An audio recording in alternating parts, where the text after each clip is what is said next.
Aviso legal. O conteúdo desse vídeo é baseado na análise, interpretação e experiência do meteorologista previsor com as últimas previsões disponíveis dos modelos de previsão do tempo e clima. Qualquer uso da opinião expressa sobre as previsões do tempo e clima neste vídeo para a tomada de decisão de terceiros exime o meteorologista previsor da responsabilidade sobre a mesma. Analisem e usem as informações com cuidado. Quer ajudar esse projeto? Veja a descrição do vídeo.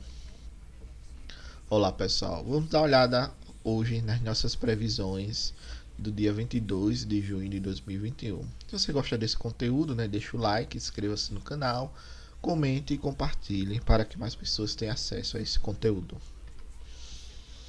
Então, observando o que aconteceu aí no acumulado entre os dias 19 e 21, a gente tem aqui todo esse acumulado mais de chuva realmente pegando mais a região sul do país, na verdade a região centro-sul, que a gente considera, principalmente aqui nas bacias do Iguaçu e do Uruguai. Mas quando a gente olha só o dia 21 em si, o que a gente vê claramente é que não teve nenhuma chuva tão significativa a ponto de mudar muito essa percepção, mas as chuvas realizadas entre os dias 18 e 19, aí sim deu um impacto bom, e a gente já viu o subsistema sul dando uma resposta boa devido a essas chuvas. E mais adiante, se olhar bem, claro, que a gente viu o que aconteceu, tem região mais central no Brasil apresentando um tempo seco bem definido, e as chuvas ocorrendo na costa leste e norte do Nordeste, como também aqui mais na região norte do país. Então esse padrão é um padrão típico para essa época do ano, em períodos de neutralidade do Oceano Pacífico. A gente tem um núcleo de chuva mais concentrado na região centro-sul e esses núcleos na costa do Nordeste e também na região norte do país.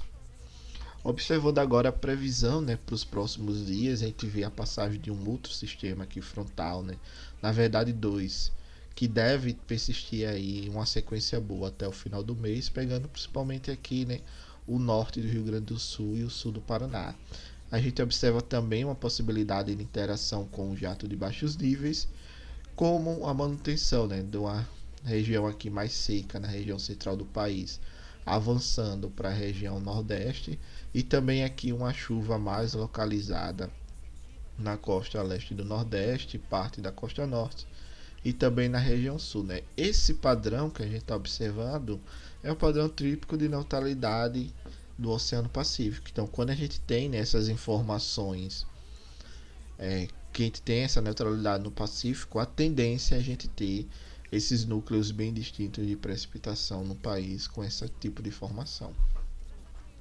Olhando lá para o dia 29, a gente vê que aquele sistema de alta pressão ele se mantém aqui mais próximo à região da costa do Nordeste. As frentes elas conseguem avançar também um pouco mais pelo oceano, acabam interagindo com os alísios de sudeste, provocam aí as perturbações ondulatórias nos alísios de sudeste, as ruas, elas viajam e chegam aqui a atuar na costa leste do Nordeste também. Também tem aqui as ZCIT, algumas vezes se desprende uma onda de leste e acaba interagindo aqui também sobre a costa norte e do Nordeste. E a ZCIT realmente ela está mais ao norte, aqui próximo a 5 graus norte aproximadamente, mostrando que ela ainda está interagindo bem com a região aqui mais ao norte da América do Sul e o norte do Brasil.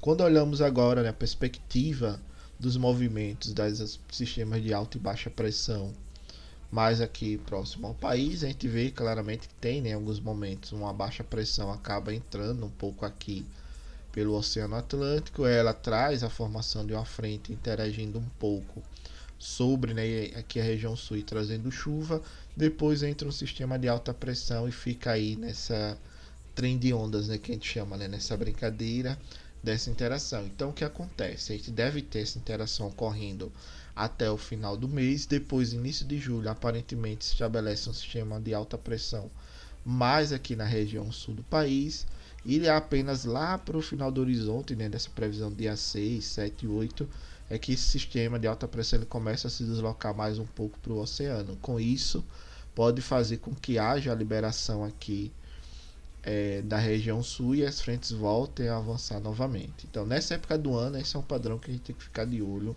para o que vai acontecer. E olhando aqui também, né, a relação, né, com aquele sistema de alta pressão em médios níveis aqui da altura geopotencial, que a gente observa ele se estabelecendo aqui mais na região central do país, o que pode vir a provocar um bloqueio atmosférico. O que a gente nota é que nós não tenhamos nada tão, por exemplo, específico a ponto de dizer que vai ter realmente aí um bloqueio atmosférico com um sistema de alta pressão. Então, nesse primeiro momento, a gente não tem, e isso deve acontecer aí, pelo menos. Deve continuar com a atmosfera mais livre até o fim, por exemplo, de julho. As perturbações ondulatórias dos alis do sudeste elas estão bem ativas, né? Quando a gente olha aqui nessa previsão, entre os pontos aqui verdes, é avanço, né? Sobre a costa leste do nordeste. Ondas de leste, exercícios aí interagem um pouco sobre o norte do nordeste, aqui, principalmente a parte norte, costa norte. E exercício ainda pegando bem aqui a região norte do país. Então, tudo dentro da mais perfeita normalidade, o que realmente deve acontecer essa época do ano. Observando a previsão do modelo GFS, lá para o dia 24, 25, né, tem avanço de um sistema frontal na região sul, depois ele avança aqui mais pela costa, né, traz uma interação com as perturbações ondulatórias dos alis de sudeste e traz uma chuva para a costa leste do nordeste.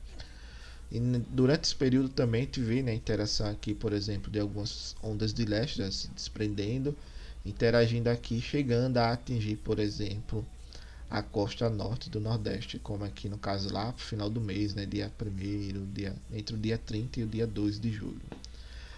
Depois dessa sistema que entra lá para o dia 28, 29 na região sul, né, aí tem agora o avanço é 24, 25, 26, aqui 27, 28, 29, e aparentemente o tempo fica mais seco na região sul. Claro, tem uma chuva ou outra ocorrendo, mas nada tão significativo, principalmente pela atuação daquela alta pressão que eu falei, que depois, lá para o dia 7, entrou à frente e começa a empurrar essa alta novamente para a direção do Atlântico.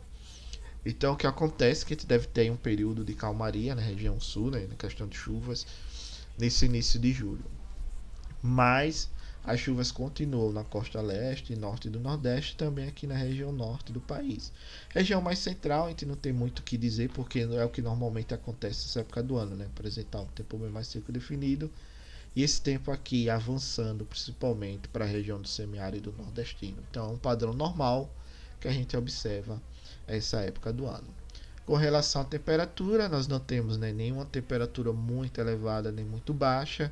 Claro, em alguns momentos a gente tem um frio acontecendo com a maior intensidade, principalmente pelo avanço aqui, né, por exemplo, nesse início de horizonte, um avanço de um sistema que traz em si, né, associado a uma massa de ar polar mais fria, porém também nada tão extremo a ponto de dizer que vai ficar muito frio com relação ao que normalmente acontece nessa época do ano.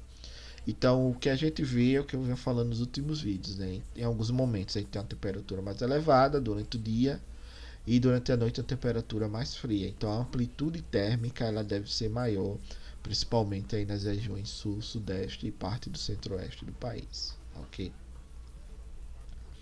Observando o armazenamento de água no solo, o que nós vemos aqui é aparentemente uma manutenção, né, desse armazenamento aqui de água no solo na projeção até o dia 25. Tem uma diminuição aqui, principalmente mais próximo à costa de Santa Catarina.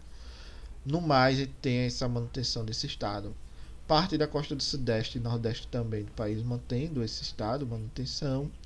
A gente vê aqui na região mais central, avançando para o semiárido do nordeste, o tempo bem seco ocorrendo. E o que eu sempre saliento, né, que o grande destaque é que a gente vê o avanço a diminuição desse armazenamento em direção à região norte.